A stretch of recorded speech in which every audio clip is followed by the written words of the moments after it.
अगर आपके एरिया का बीएलओ आपको कुछ इस तरह का फॉर्म देकर के गया है और आपको ये फॉर्म फिल करना नहीं आता, तो आज की वीडियो में मैं आपको स्टेप बाय स्टेप इस फॉर्म को फिल करके बताऊंगा।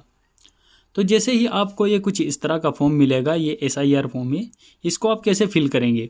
यहाँ पर देखिए भारत निर्वाचन आयोग गणना प्रपत्र, इसके नीचे यहाँ पर देखिए आपका नाम और आपके क्षेत्र की यहाँ पर पूरी डिटेल लिखी हुई है।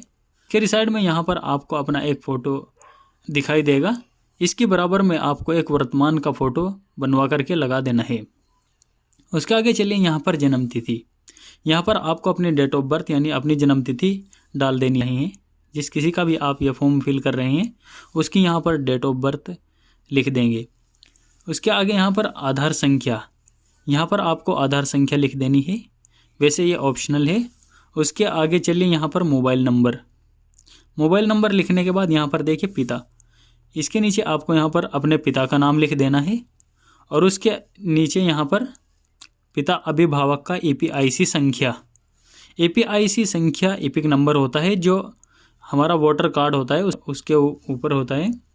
अगर आपके पास वो नहीं है तो आपके पिताजी को भी कुछ इस तरह का फॉर्म मिला होगा, तो उनके फॉर्म पर आप यहाँ पर कॉर्नर पर जैसे ही देखेंगे यहाँ पर उनका एपिक नंबर मिल जाएगा, उसको आप यहाँ पर लिख सकते हैं।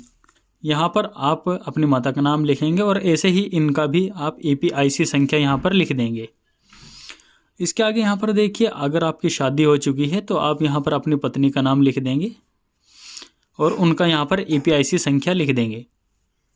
और अगर आपकी शादी नहीं हुई है तो इसको आप यहाँ पर छोड़ देंगे। तो कुछ इस तरह से ये पहला कॉलम आपका क्लियर हो चुका है। उसके बाद आप थोड़ा यहाँ पर नीचे की तरफ आ जाएंगे, यहाँ पर देखिए आपको ये 2 कॉलम दिखाई देंगे। इनमें यहाँ पर सबसे बड़ी कन्फ्यूज़न होती है कि इनमें से कौन सा कॉलम आपको फिल करना है। तो आपको मैं बता दूं कि अगर आपका 2003 के वोटर लिस्ट में नाम है तो आपको ये कॉलम भरना है, और अगर आपका 2003 की वोटर लिस्ट में नाम नहीं है तो फिर आपको ये वाला कॉलम भरना है। अगर आपका 2003 की वोटर लिस्ट में नाम है तो आप इस कॉलम को कैसे फिल करेंगे। यहाँ पर आपको अपना नाम लिख देना है, उसके आगे अपना वोटर कार्ड नंबर यहाँ पर ईपीआईसी संख्या लिख देनी है।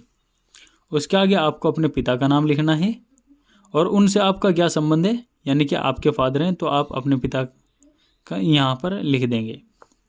उसके आगे यहाँ पर अपने ज़िला का नाम और राज्य का नाम, जैसे कि मैं यहाँ पर उत्तर प्रदेश से बिलोंग करता हूँ।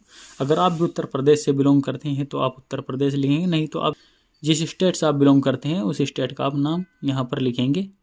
और उसके नीचे यहाँ पर अपने विधानसभा का नाम लिखेंगे। और उसके आगे चलिए यहाँ पर देखिए विधानसभा निर्वाचन क्षेत्र की संख्या। तो आपको ये संख्या कहाँ पर मिलेगी फ्रेंड्स, आपको ये फॉर्म फिल करने से पहले 2003 की अपनी वोटर लिस्ट को निकलवा लेना है। ये वोटर लिस्ट आपको अपने बीएलओ के पास से मिल जाएगी, उसकी फ़ोटोकॉपी करा करके आप अपने पास रख लीजिए। और उसका जो पहला पेज होता है, जो वोटर लिस्ट का आपको पहला पेज मिलेगा, उसी पर आपको कुछ इस तरह से यहाँ पर देखिए, जैसे कि मेरे यहाँ पर विधानसभा की क्षेत्र संख्या है तो मैंने यहाँ पर इसको लिख दिया है। उसके आगे यहाँ पर भाग संख्या, तो भाग संख्या भी आपको इसी पेज पर, वोटर लिस्ट के पहले पेज पर यहाँ पर दूसरे साइड में मिल जाएगी। उसके बाद यहाँ पर देखिए क्रम संख्या में आपको ये देखना है कि आपका वोटर लिस्ट में कहाँ पर नाम है। तो जैसे ही आप यहाँ पर देखेंगे वोटर लिस्ट में आप जाएंगे तो इनमें से आपको यहाँ पर जो भी आपका नाम है, जहाँ पर उस नाम के सामने जो भी संख्या है वो आपकी क्रम संख्या होती है, उसको यहाँ पर आप लिख देंगे। तो कुछ इस तरह से ये कॉलम भी क्लियर हो जाएगा। लेकिन अगर आपका 2003 की वोटर लिस्ट में नाम नहीं है तो आपको फिर इस कॉलम को भरना है। लेकिन इस कॉलम को आप कैसे भरेंगे, इसमें आपको अपने पिताजी का नाम लिखना है और उनका ईपीआईसी संख्या यहाँ पर लिखना है। उसके बाद उनके संबंधी का नाम, यानी कि अपने दादाजी का नाम आपको यहाँ पर लिखना है।